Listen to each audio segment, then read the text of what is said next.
This is a presentation of the Sports Source Digital Network, presented by Hearthside Bank.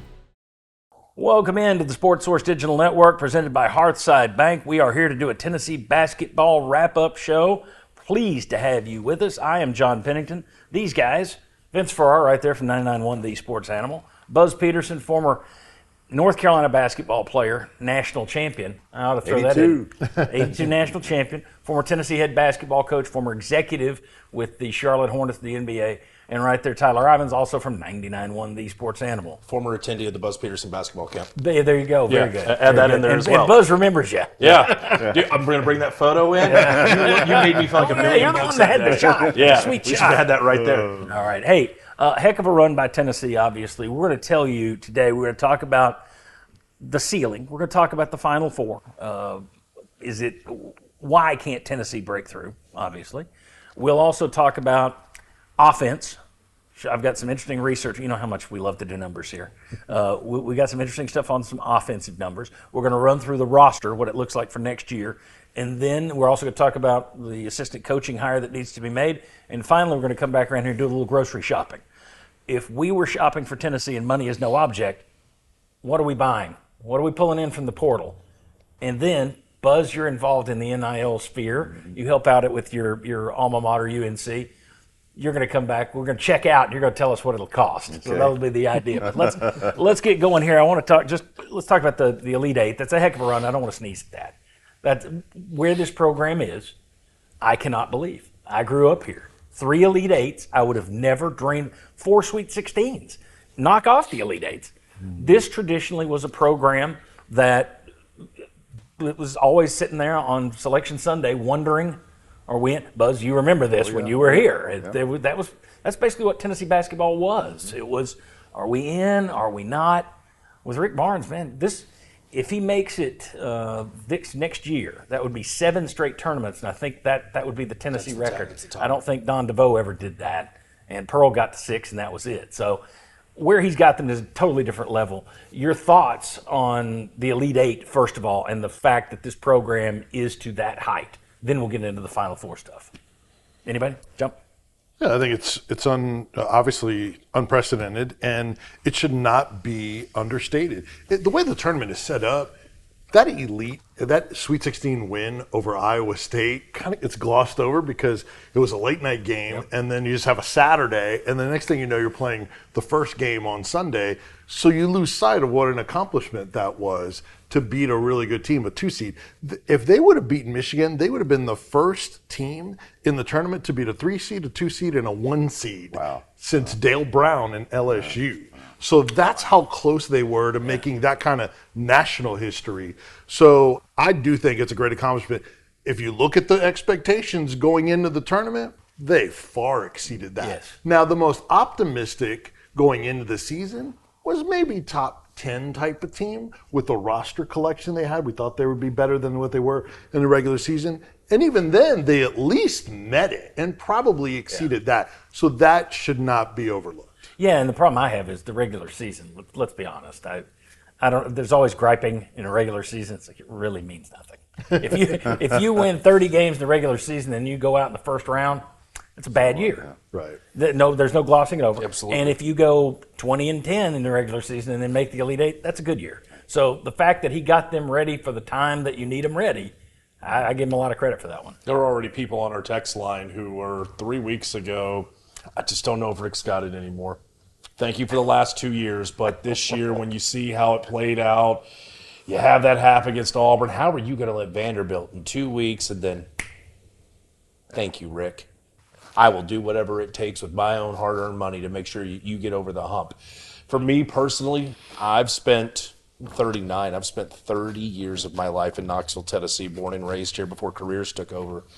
College basketball is it for me, man. Thompson-Boling Arena, popcorn, being able to sit down with my dad and my family and be able to take in a lot of those games, those Tennessee Invitationals. When, John, you opened this segment and just said, look at second weekends. Look at trips to the Elite Eight. No. When I went to the Big Ten and Big 12s, that's, okay, finally, now I'm starting to see a lot of what great college basketball is like. And then you start seeing Rick booking them for the Maui Invitational. a battle for Atlantis. Yeah. Heck yeah, we're going to play neutral site games with you, Gonzaga. Yeah. Heck yeah, we're going to go up against some of the best of the best. Yep. We're going to hope the ACC Challenge brings North Carolina here and we go to Chapel Hill. Rick Barnes stood up to a test and said, I'm going to try to resurrect this program, and it's paid off. And now that you've gotten to the doorstep and you've just knocked on the door, you wanting to take that extra step, I think there are a lot of ingredients we're going to get into. Yeah. Maybe it's personnel, maybe it's coaching. I think a whole lot of it has to do with luck as well. Bus, you coached here. Talk about the job that Rick Barnes has done. You know, it's interesting. Hearing talk about Rick there. I remember he called me about this job, and I said, Rick, I'm really biased because I grew up going over to Stokely. I grew up at Neyland Stadium, sitting up top row there, so I love the place. And I said, it's a great opportunity here. And what he's done is unbelievable. It really is. I mean, it just three lead eights like that's hard to do. Now you got to get over that hump. You got to win that one more game. It takes a lot of luck. But the offensive rebounding this year, I don't know if I've ever seen anything like it. It's incredible how they hit the boards this year. Yeah. I've seen practice. He harps on it, and they do it. And then, and also the other thing is the never say die.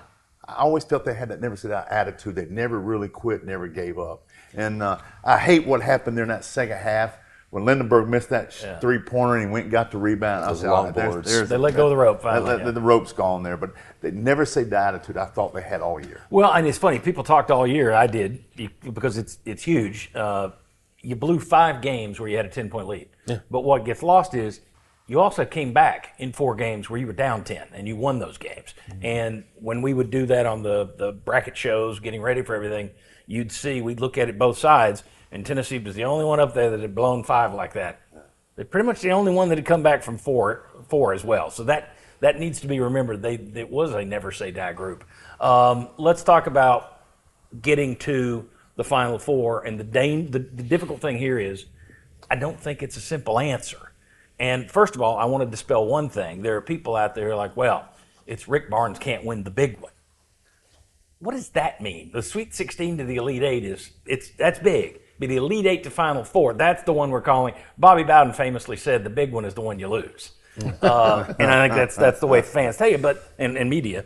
But the idea that he somehow forgets how to coach between Thursday and Sunday, I don't buy that. I don't think it's, and he's also shown the old, second round Rick stuff.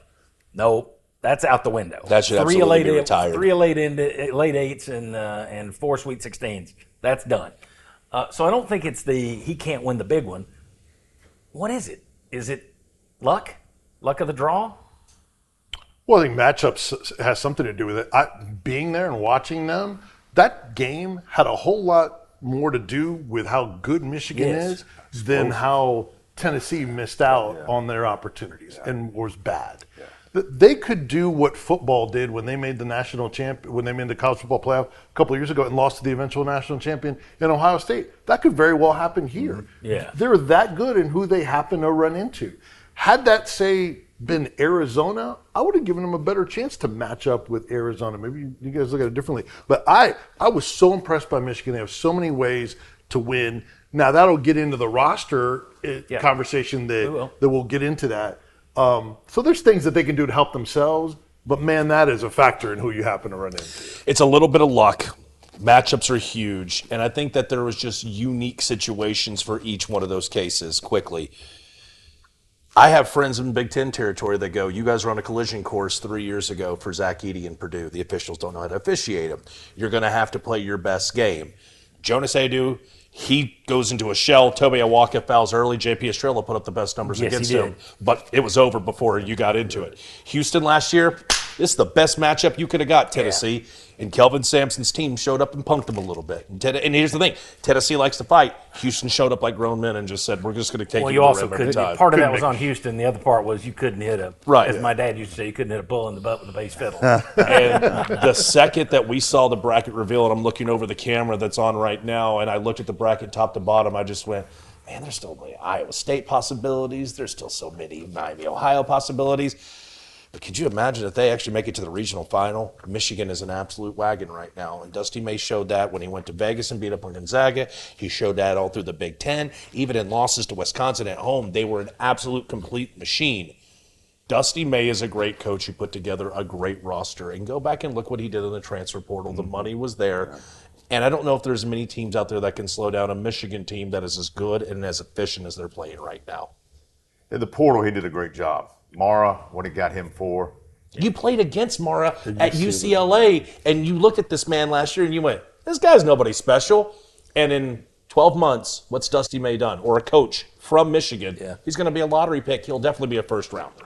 That's remarkable. They have a kid, Mike Boynton, that played at South Carolina, was assistant for me when I left here and went to Coastal Carolina. So I talked to Mike and everything. And he's Dusty's hands-on with these guys. I mean, he has a great relationship with them, whether it's going to eat a meal with them or moving them into a dorm or whatever they need. Yeah. So they really trust him and everything. And then Mike tells me he lets him do defense. Another guy does offense. He instills and trusts his assistant coaches a lot of that. So he's done an excellent job, and he did it with the portal with Cadeau, with Mara, with Johnson. Gale, who was Akpar's roommate at Ohio State. Okay, well, let's go right there then.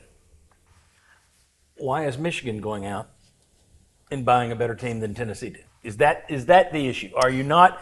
Okay, now, and there have been people on YouTube this week. I don't want to rip anybody. There are people, we all say things. Sure.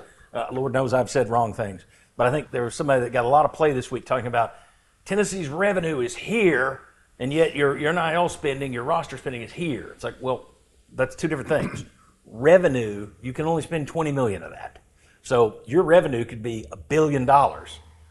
You're capped in revenue shares the same.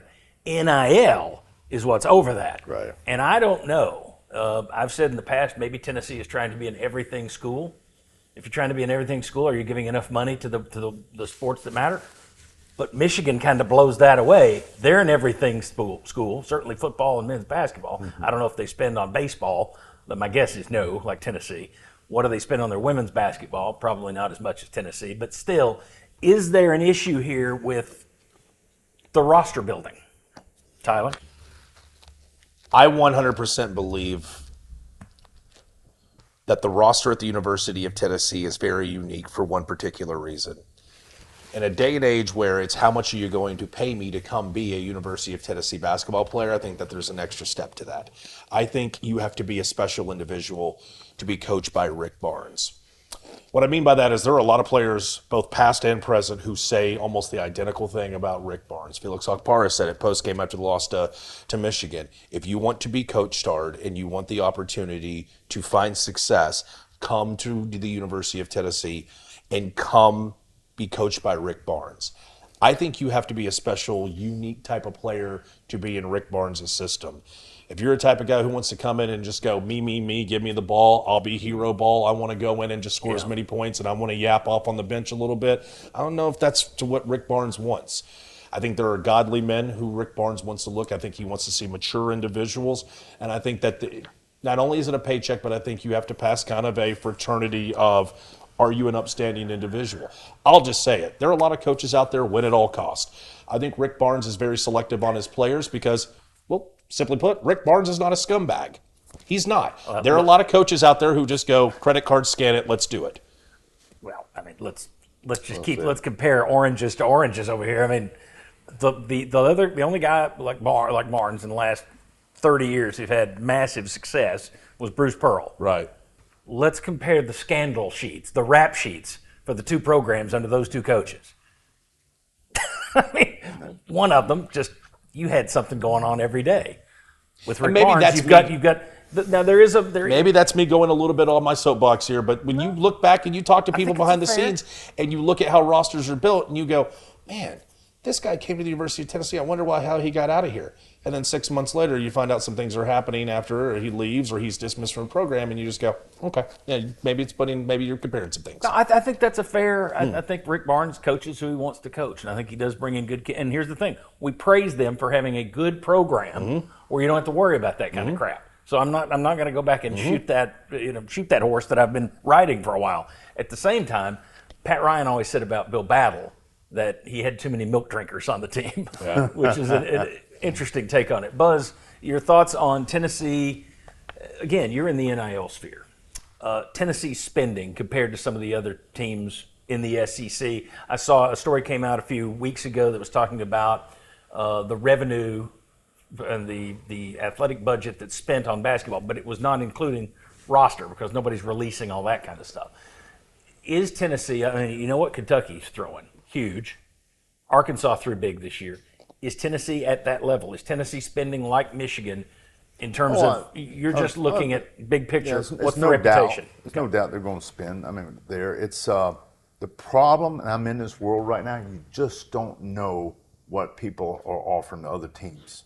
There needs to be some kind of agreement where if somebody's going to make an offer to somebody like an offer sheet, the other teams will know or something. It's just verified. Yeah, we gotta have something that besides somebody who's representing this student, these young men or women, whatever, are saying, "Oh, $3 million," but you don't know that, and then all of a sudden you go blow $3 million on somebody and it doesn't pan out for you. And I think Rick's done a very good job. They've identified some guys at a mid-major and brought them up and done very well. That's a really good point. I'm at my alma mater now, and they just have no success on players like that. Just no success. But to make up this team, what they had this year, I liked it. I like the post guys. I like the bodies they had. They had that point guard who could create his own and do a lot of things. Maybe some more shooters out there. It could have helped. That would have helped them out. But as far as the NIL for spending, John, I mean, they're up there. They're up there, but you've got to be careful and let somebody mislead you what those numbers are. Because they're high now. You wait a couple more weeks, they'll be coming down a little bit more. Well, you look at what Nate Ament did this year. You knew going in. The scouts said, we talked about on the show, when early on people were like, well, he's a bust. It's like, no. Scouts told you this guy is going to develop. He is. They're talking about him as a lottery guy because of what he's going to be 5 years down the road, not this year. The Boozer kid at Duke, he's ready now. So all the scouts said that. It's like the first three guys are ready now. The fourth guy is Ament. He's a project. Ament was really good this year, but it does make you wonder, would you be better off investing? And part of that is, what hole have you got at that moment? And did you build this roster thinking you were going to have Zakai Ziegler as well? But would you have been better off, instead of chasing a 5-star one-and-done guy, go get somebody who's a veteran talent from somewhere else, spend that money on a transfer from UAB, for example? I mean, you can always second-guess anything, but I wonder if that's...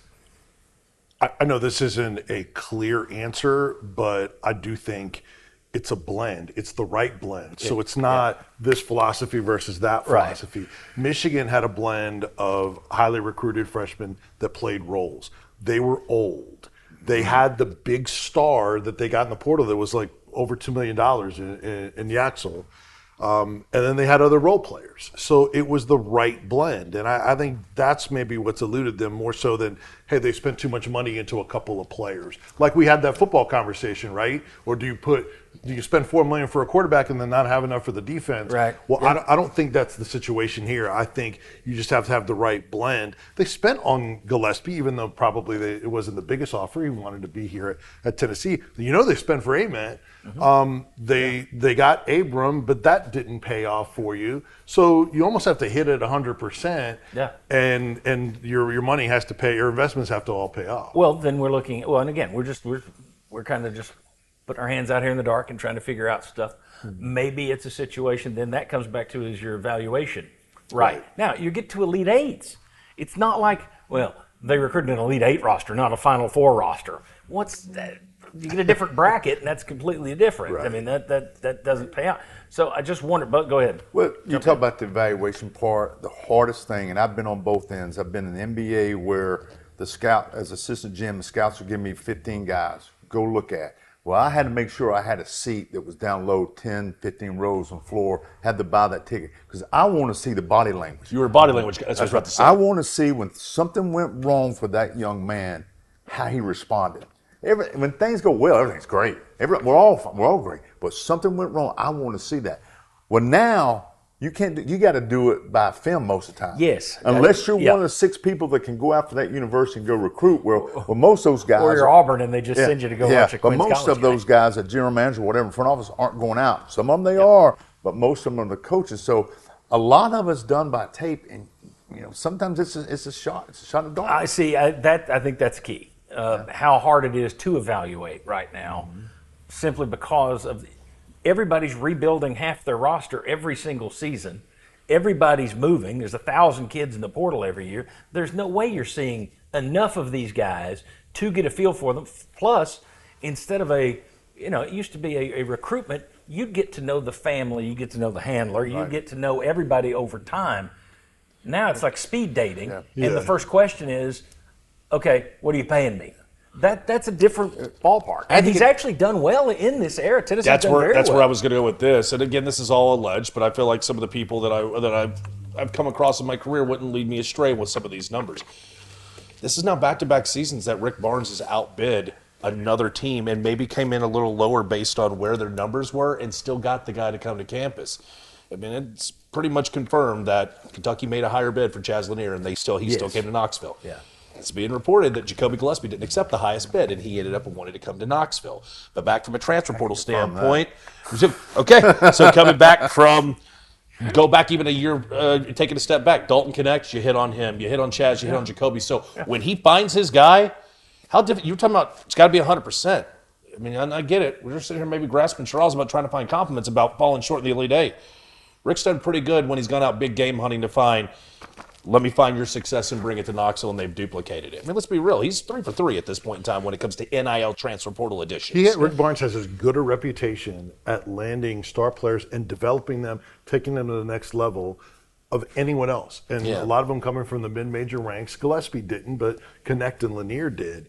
So he's got a great point. You got the Kevin Durant success story, of course, always helps with that. But now you're going to have the Nate Ament story when he goes in the lottery pick. Yeah. Right. And I have a feeling Nate Ament's going to say good things about his coach. Good. Nate Ament needs to be up there. And, okay, just compliments with LaMarcus Aldridge, with Kevin Durant, and some of the bigs that he has had even his time in Austin. Rick finds talent. And the thing I like about him so much is, you think Rick Barnes has an office over there he sits in?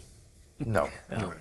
He may have an office. They may give him an office, but I bet it's got boxes and stuff. His office is a table in the gym. That's his office. And so he's invested in those players. Yeah. And then they come in and work out. Oh, he's going to be there. He's going to make them better. And the assistant coach has got him. He's going to challenge that assistant to make him better. You just said it right there. That's kind of an angle I wanted to take quickly.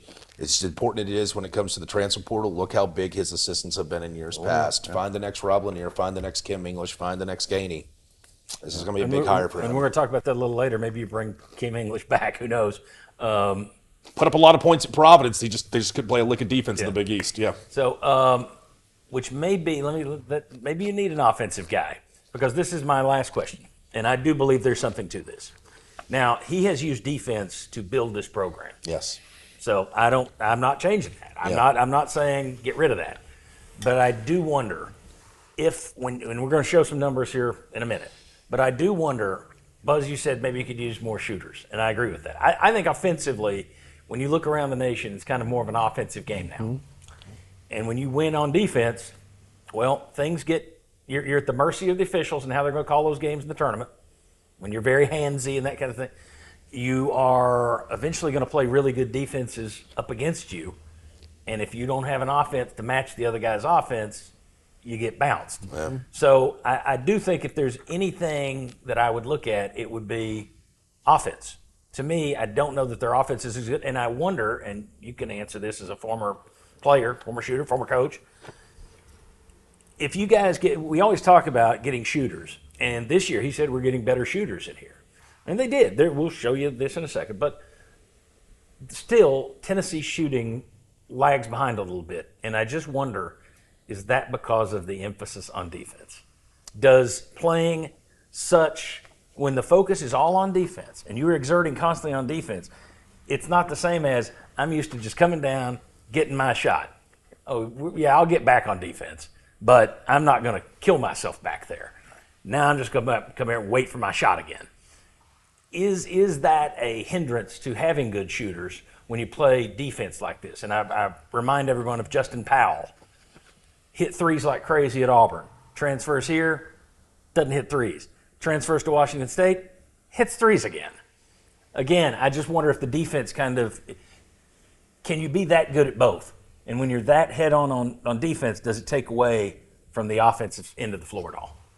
Well, I'll say this. Defense is the toughest thing for a coach to teach. Why?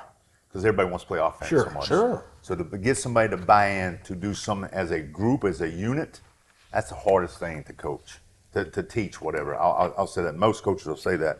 But the shooting piece, I mean, it eliminates it overcomes so many faults you may have, the problems that you can overcome. But I'm still like Rick's philosophy of getting that ball inside. I'm a big believer that pound it inside, get that high percentage shots. I guess that's my coach, Coach Smith in college. That thing had to go inside before you took a jump shot.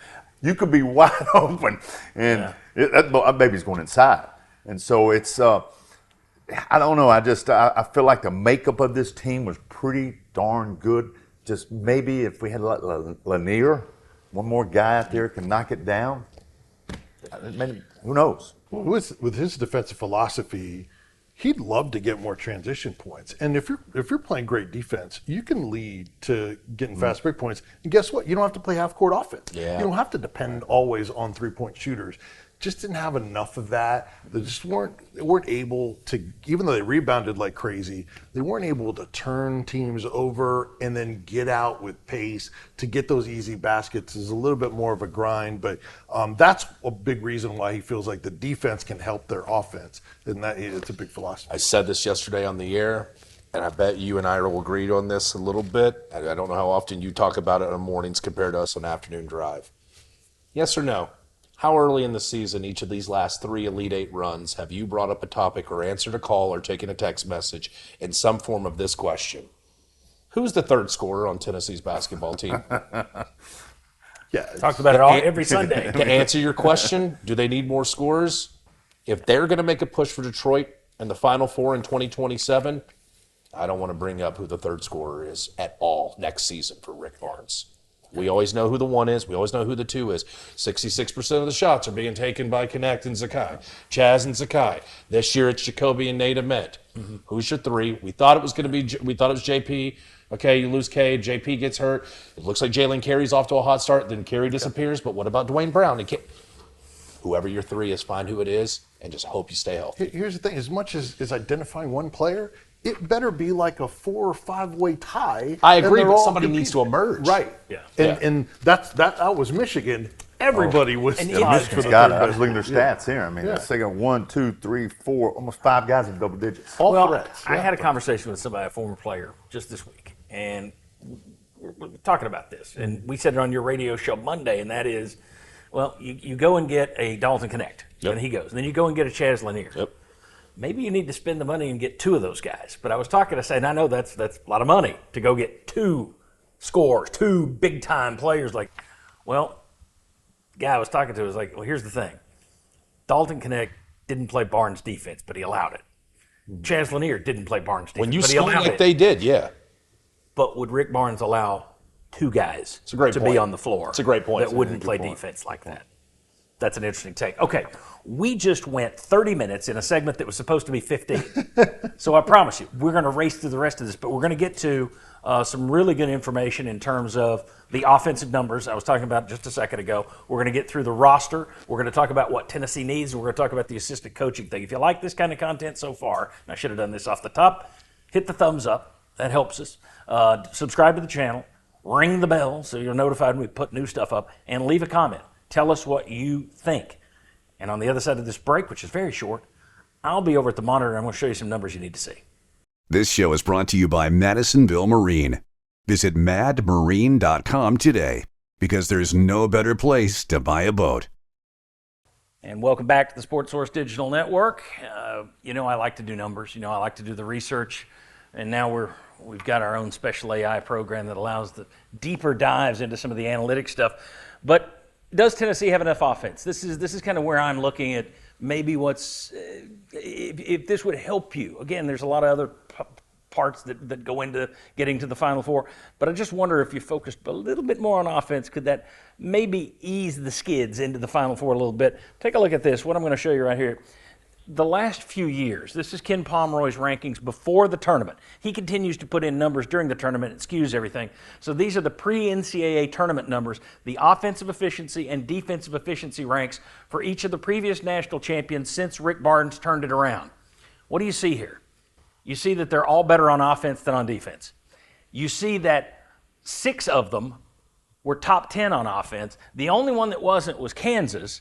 And if you go back and look at the year they won it, they played a first-round game where obviously they got a seed that was for them. Then they got the 4th seed in the Sweet 16. That was the only one that lived up to. Everywhere else they're playing a team that was underseeded. So they got just a string of upsets that laid out in front of them, including, Buzz won't like it, but right in the national championship game, they got an 8th seed in North Carolina that year. So they're a special case. Even then, they were a top 20 offense.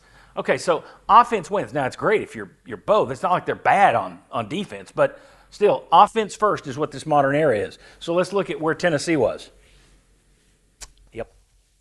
Defense better in every one of these. Defense better in every one of these. Now, the interesting thing here, the one year Tennessee had a top 10 offense, they lost to Purdue 99-94, which is probably Rick Barnes then saying, never again, we're going to play defense. But you see this and compare the two. If you want to get to the Final Four, you need to be able to play at that national championship level. And I don't mean, well, if we catch a break here and we do this right. I mean, you need to be Michigan. There was no question Michigan was going to make it to the Final Four this year. So to be there, you might have to focus more on your offense. I'm not saying chuck the defense. This is awfully good. Look, good defense right here with Virginia, top 10, top 20 defense, top 20 defense.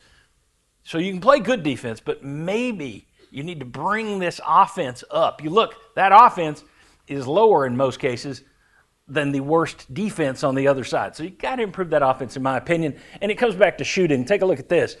I just went back and looked at the 6 teams in the SEC who've had the most success over the last 5 years in the NCAA tournament. Obviously, Tennessee, Alabama, Arkansas, Auburn, Florida, Kentucky. These are the shooting percentages for the team each year. All right, so I just compared these. Where does Tennessee stand in terms of a shooting team? 2017-18, they were 4th. That year we told you when they got bumped, they had the number 6 offense. When they got bumped 99-94 in the tournament, they were the best shooting team out of these big 6. 6th, 3rd, 4th, 6th, 6th, 6th, 4th. The 9-year average, 6th. You have the lowest field goal percentage. Again, every year, and we've heard this the last few years, we're getting better shooters, we're getting better shooters. Well, the percentage did improve from 43% to 44% to 45% to 46%, but 46% is still 4th. This is why I asked Buzz in that last segment, I just wonder if you get shooters in and then you focus on defense and you push the shooting right out of them. I just wonder if that might be an issue. Again, I'm not changing the defensive focus. I'm simply saying maybe there could be a little different edge put on the offensive side. Do you get you always have him with a defensive specialist on his staff. Does he get an offensive specialist? And with Justin Gainey out of here, he's looking for an assistant coach right now. Let's kick it over to Vince and Buzz and let them talk about who that might be right now. Thanks, John. All right, Buzz, you saw those numbers. Do you think that Tennessee needs to replace Justin Gainey on that staff with an assistant who has a little bit more of an offensive background? That's interesting. First of all, what a great hire. I mean, Justin's a fine young man. He's going to be a great coach for NC State. It's hard for me to say for a fan. I worked there, though, but I recruited Justin when he was at Greensboro Days. So, But what a great hire for him. I'm not sure if they need to go into what this coach can do, whatever. No matter what, Rick's the head coach. Rick Barnes is the head coach. So they're going to take on his identity. Right. I think you just need to get the right fit. The person's going to blend in with Amaro Morgan, with Polinsky, McClain, all those guys. It's just going to be a good fit for them. So Kim English is a name that naturally comes to mind. He was at Providence, and they scored a lot, but they obviously didn't have the defense up to their levels. Do you think, because of his familiarity and having already been with Rick Barnes, do you think that would be a good natural fit for them to go to? It's an easy transition for Rick, right. and probably some other guys on the staff or people around because they know Kim and everything. So that's a very easy, hey, come back. You've been here before. We don't need to show you anything else. So naturally it takes away from all the other stuff that you got to go through hiring a new assistant. He is kind of an offensive-minded assistant coach. I mean, great recruiter, I think, is a big part of the equation too, but he's had top 5 field goal offenses in his time in coaching. So he would fit to check a lot of those boxes for that staff. Well, he's probably learned a lot from Rick also down the road and some Right. different things, but he's also picked up bits and pieces from other coaches along the way. So what he's picked up since he's left from Rick is those probably some good thoughts that Rick can take from him and see if that helps with the new offense. If he puts in something new, whatever, he can pick some great ideas from Kim. So another veteran that's out there that people have connected with the University of Tennessee, and when there's been staff openings, is Rodney Terry, the former coach at Texas. He's been an assistant under Rick Barnes before. What do you think about him as a potential fit? Well, Rodney's been around for a long time. Yeah. He's been for years, and I've known Rodney throughout recruiting trails and all that stuff. But here's a guy that's very familiar with Rick and Rick's system and everything. So another good, easy fit for Rick to bring in. Maybe more of a more defensive guy than a I Kim would say English? so. Ronnie has been around Jerry Wainwright for a little bit at UNCW. That background there, I look at Ronnie, and I heard him this year on TV a lot, doing some games and everything. But again, another good fit. Yeah, in the recruiting aspect, that's also a big part of the equation. Yeah, Rodney's been out a long time. He's seen I've beaten a lot of trails a lot with him throughout all the summers and everything. He used to have to be at the whole month of July, and so Rodney's been through those tough times of recruiting and everything. Well, you got to replace it with Gainey. I mean, even Rick Barnes said, "Hey, it was Nate Ament. That was Justin Gainey that was the lead recruiter for him." So that role you need to fill in that staff. Now, Justin had that personality that could attract a lot of people. He had that voice in practice that you would respect and everything. Mm-hmm. In the film room, he had all that. So he had been seasoned. He's done all the little things you need to be as assistant to become a head coach. And he's going into a good league, a very good league in the ACC, but he'll do well. So find the right guy, not necessarily force feed the offensive. Yeah, I think you got to get the right fit. Who's going to gel in with the rest of the staff?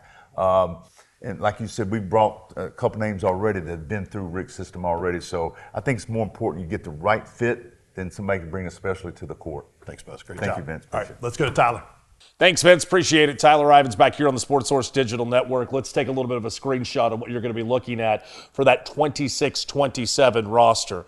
To what John was just laying out, though, when you talk about the potential of the direction offensively where this Tennessee basketball team might want to go, it's probably better that we work our way down and then make way up here. As you see at the bottom here, between Jacoby Gillespie, Nate Ament, Felix Okpara, and what you're losing with Abram off the bench, that's an average of just short of 47 points per game. So when you take a look now here at who you have already returning with experience on Tennessee's roster, including your incoming talent that you're getting from the recruiting class, what do you notice here? Average points returning? You're going to ask J.P. Estrella, who already had himself somewhat of a, if you want to call it an injured season. He definitely wasn't 100% for majority of the year. What are you noticing about the backcourt and the front court? If you're talking about experience, you're getting that from your front court. Look at Jalen Carey, J.P. Estrella. You're hoping for a healthy Cade Phillips and Dwayne Brown. I think you're going to be fine there, especially if you're looking for one more big man, one that's going to be able to add size, a rim protector, which you're looking for, a checklist, something similar that you got from Felix Okpara. That's likely going to come late on the list. Why? Because you're probably going to be looking at your backcourt for a whole lot of your scoring. Amari Evans, there are a lot of people who have had his name circled and also highlighted the last couple of seasons, talking about the potential of what he could bring to the table. And why don't you just look back on senior day against Vanderbilt when Jacoby Gillespie was having a slow start. It was Amari Evans who had his real breakout campaign. I think Amari Evans is going to be looked to next year in the backcourt as being one of your top scorers. We'll get into what they're going to be doing in the transfer portal already being reported momentarily, but ask yourself, how much are you going to be getting realistically point-wise from Bishop Boswell, where at times he's looked at to play defense first before scoring, and also can Troy Henderson and Ethan Berg take those next steps? Berg at times this year, I think Tennessee fans, you would openly admit when Gillespie either was having a respite or was in foul trouble, there were concerns about him being your number one.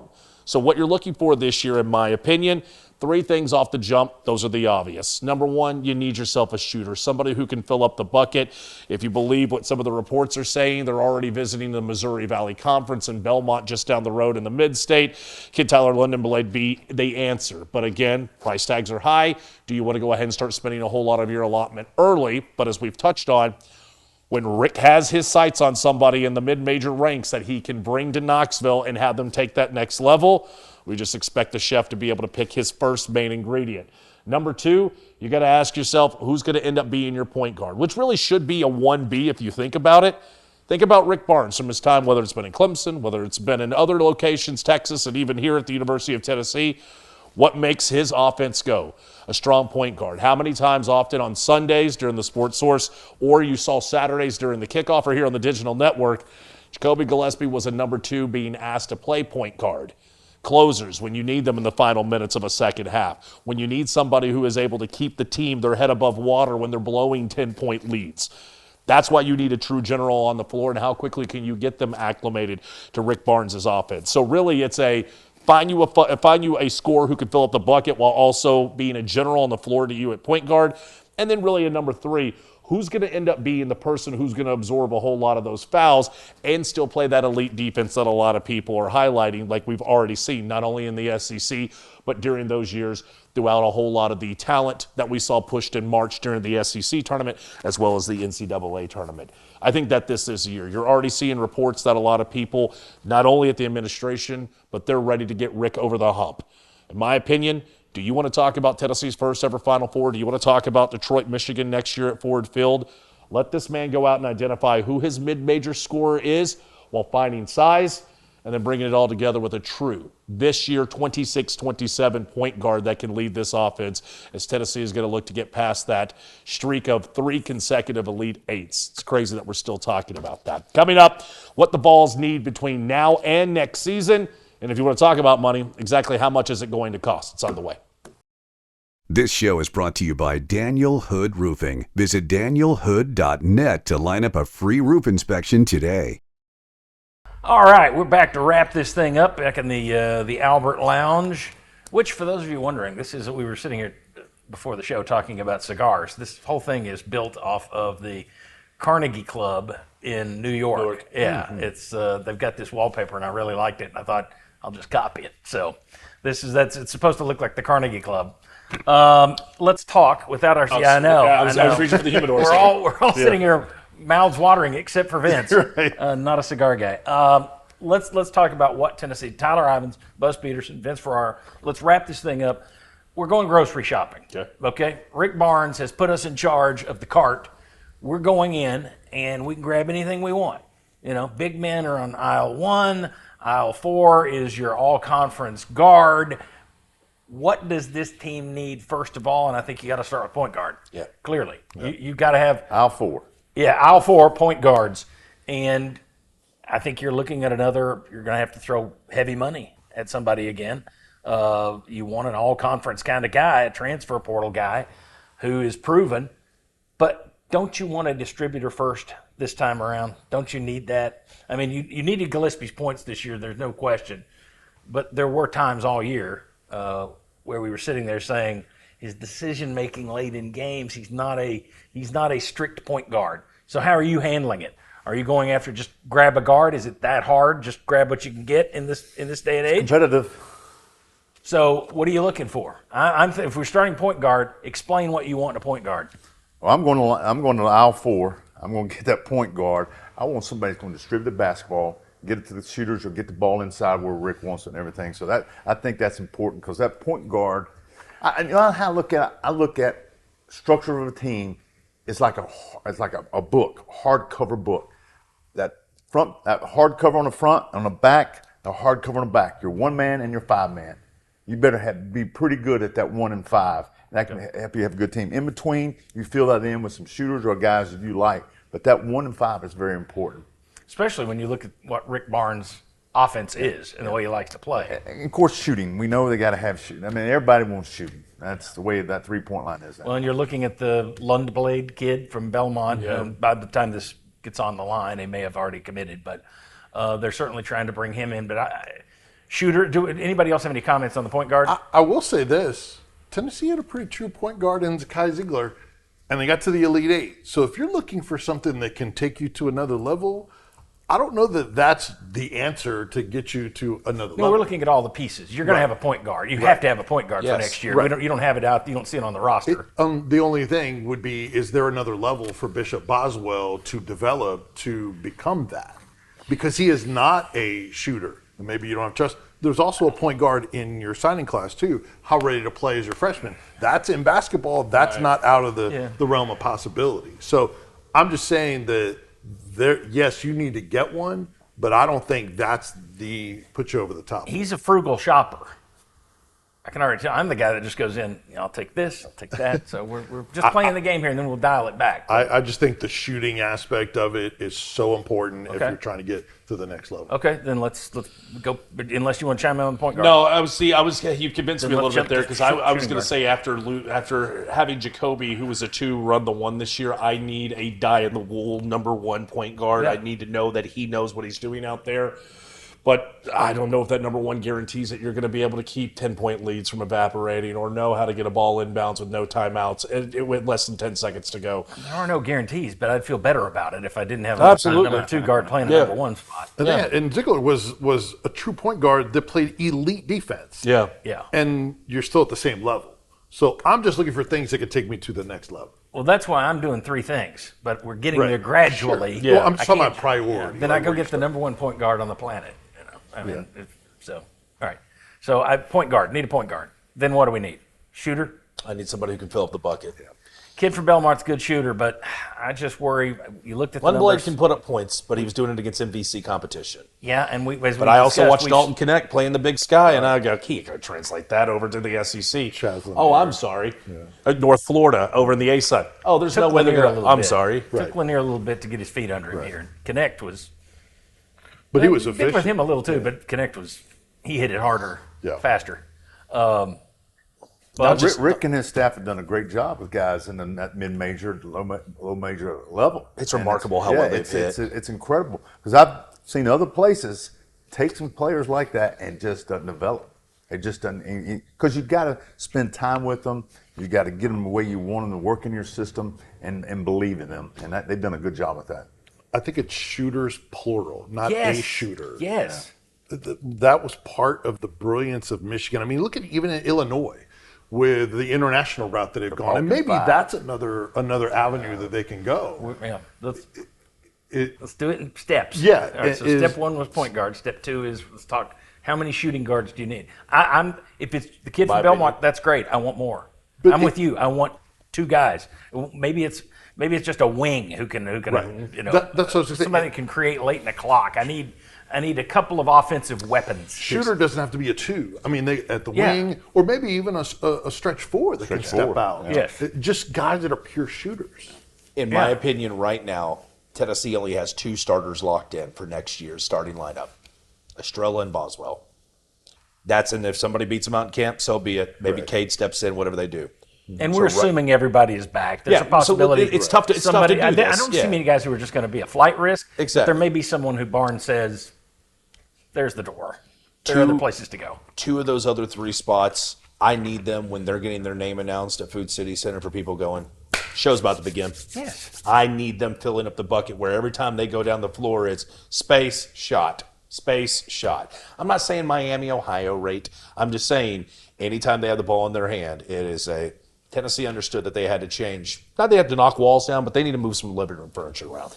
And this time next week, we'll know a lot more when the thing opens up. So there's going to be a lot of players that we don't think are going to leave programs, but when they're representing their agents, tell them, hey, I think we can get $1 million more, or we can get $500,000 more. Would you entertain that? And look what's a young man going to do? Yes. Look at the 4 rosters that you have. Yes. UConn, Illinois, Arizona, and the Michigan team you lost to. There's a couple of those guys who think they can go out there, and there's some good talent that's out there. I'm just trying to think who on Tennessee might leave. Does Carey or Brown decide there's more minutes somewhere else, I guess? Yeah. With Cade Phillips coming back. Kerry's comments were interesting, saying, I'd love to come back if they want me back. Yeah. So what does that mean? So I know what I'm saying. Yeah. John, I'd love to come back to the set if you want me to come back to the set. So please have me. Sounds like Rick got back to his table courtside and there was already Jalen going, hey, coach. Rick's got more NIL, Tyler. I'm sorry. Nice knowing you. Okay. Do they need another big? You look at what they've got. As much as Barnes loves to work that thing inside, I mean, he's on record at some point. He made the comment that if he could get rid of the 3-point line, he liked the basketball better before it. Mm-hmm. Okay, well, then Yeah. aren't you the, and he does so much international work. I'm not talking Euros Plavsic, I hear you. but isn't it time he goes and gets one of these 7'4" Norwegian guys? You know, you always seem to run into one of those cats in the tournament. It would be nice to see Rick Barnes have one of those guys that everybody else is like, how the hell do we Matt play Painter. against that You guy? beat me to it. Yes, Why don't you just there call go. up West Lafayette and say, Hard hey, to- Matt? Yeah. Hard to find those guys, but Painter always has one. It's a 7'9" guy out there. Yeah, the kid from Florida. If Olivier Raoult is a University of Tennessee player next year, you better adjust some door frames. I boys. think, I think You know he'd be what? the- If he's Vince in the said it, Plavsic if the zone only, now. only thing for us a big, maybe a stretch. That's maybe you might want to look at that only, but I can't see the other guys. If they're back, I think they're going to be better next year. If you're just adding and you're assuming everyone else comes back, then I don't think that is high a priority. But if one of the bigs leaves, then yes, you need to gotta replace get it, them. yeah. And maybe they go a different style if they do that. Yeah, if you thought you could go get one, then that may might be when you look at somebody and say, "Yeah, we don't need you." Yeah, back." based on the market, then you say, hey, you might want to look elsewhere. Yeah. Everybody's got a list now of players that they think, but all of a sudden next week it changes. And somebody, like you said, the Final Four teams, a guy throws his name in there and you go, what? Yeah. Give me what's the representative? Who's the agent? Let's call him right now. yeah. And that's when his numbers go 2.25, 2.5, 2.75, 3. They keep going up. And just real quick on the point guard thing, yes, you want a distributor first, but if there's a special talent out there, sure. then that changes your desire. And Rick has shown us at times. Dalton doesn't play defense, but Dalton's a bucket. There are times where Rick might bite his lip, but he's willing to adjust a little bit. Yes, for one guy on the floor. The other four have to still play. I hear you. I'm wondering if it But might be time to say, but to Vince's point. yeah, I got a couple guys. Okay. I just think you need to go. You obviously know where I stand on the offense thing. I just think you need more scoring options. And you look at what's coming back, and that look like a top 20 roster to you with what's coming back. No. And I don't know anything about. I mean, you got a couple of 4-stars, a 3-star, and none of those guys are expected to be native men. One of them is a top 50 player in the country.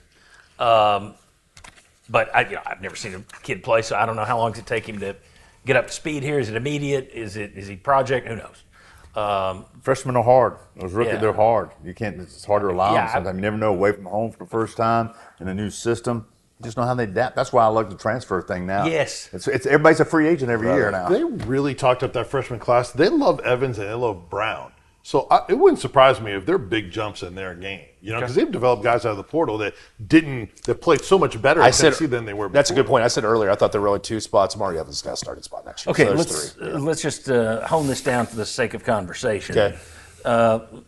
Give me a list of what we're getting. Are we getting 3 guys or 4 guys? What are we doing? What do we say? 4, 3?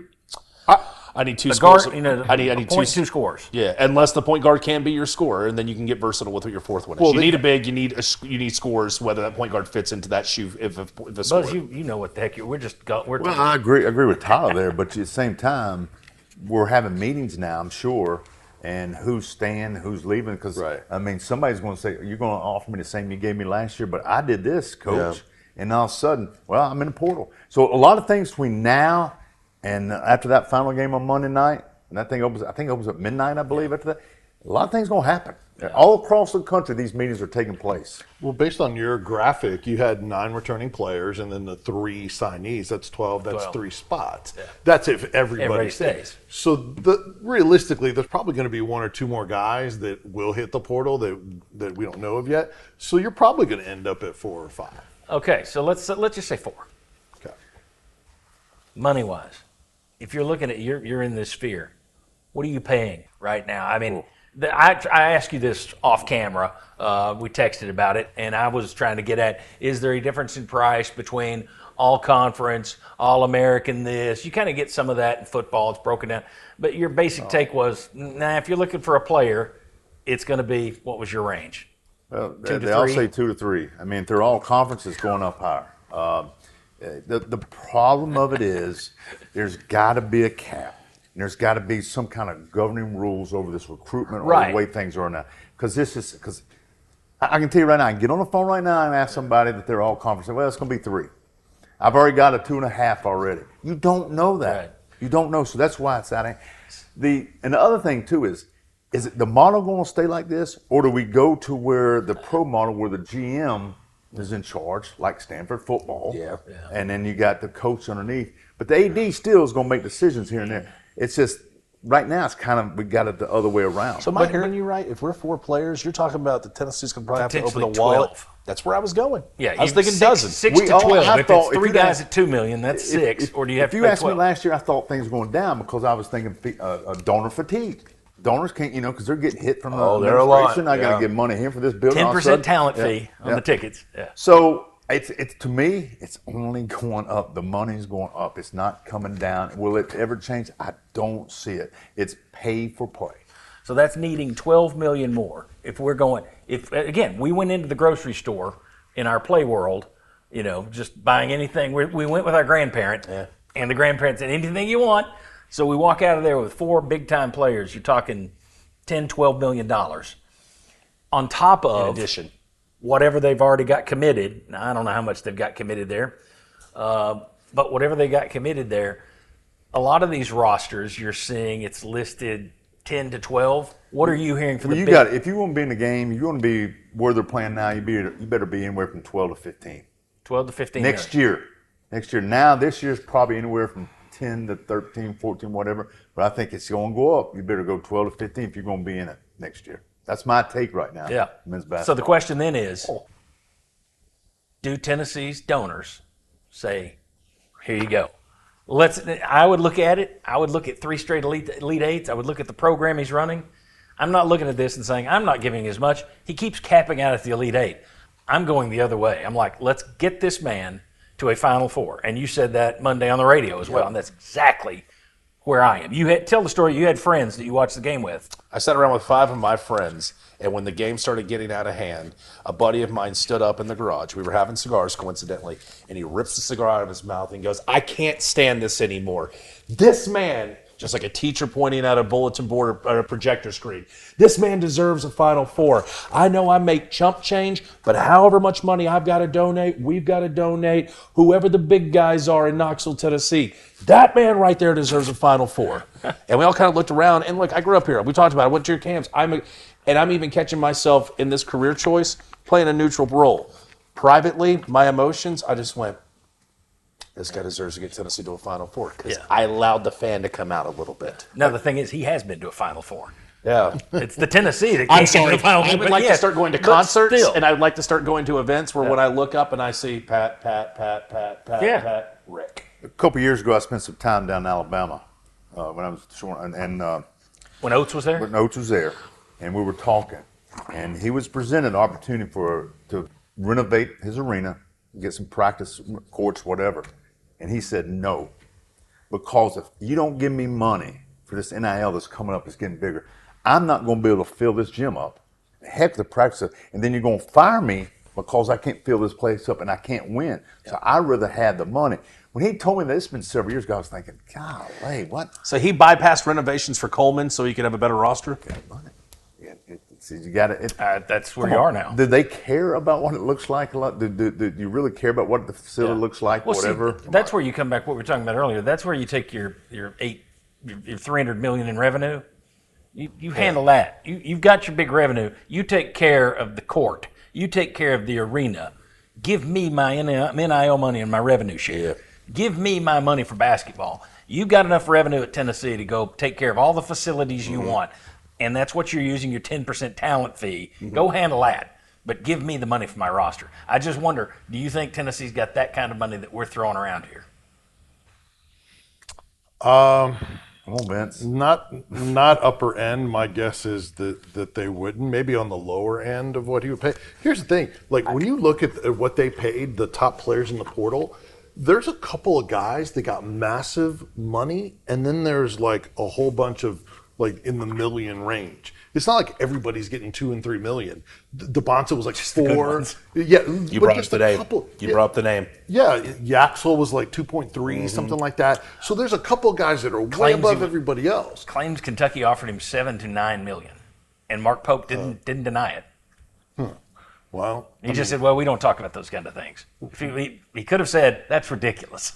He didn't say that. Yeah. well, maybe Michigan got a discount, and maybe Tennessee needs to get some discount. That's in the right. market But too.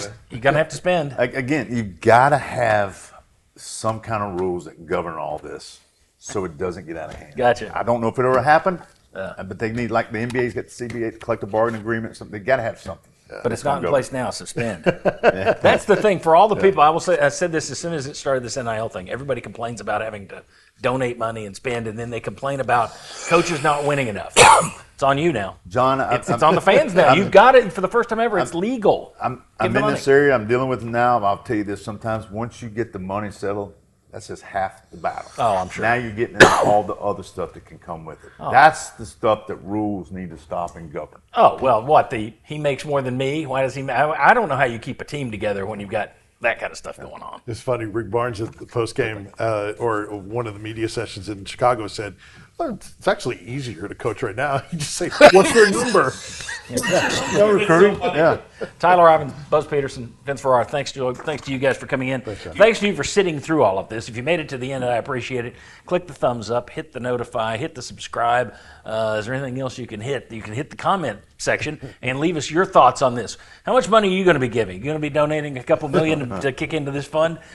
What does Tennessee need to spend? Do you look at it and say, nah, we've got enough money. They're making Elite Eights. They'll get through that. Do you disagree with me on the offensive thing? What do you think the issues are? You tell us in the comment section. I promise you I'm reading those things. We'll see you next time on the Sports Source Digital Network.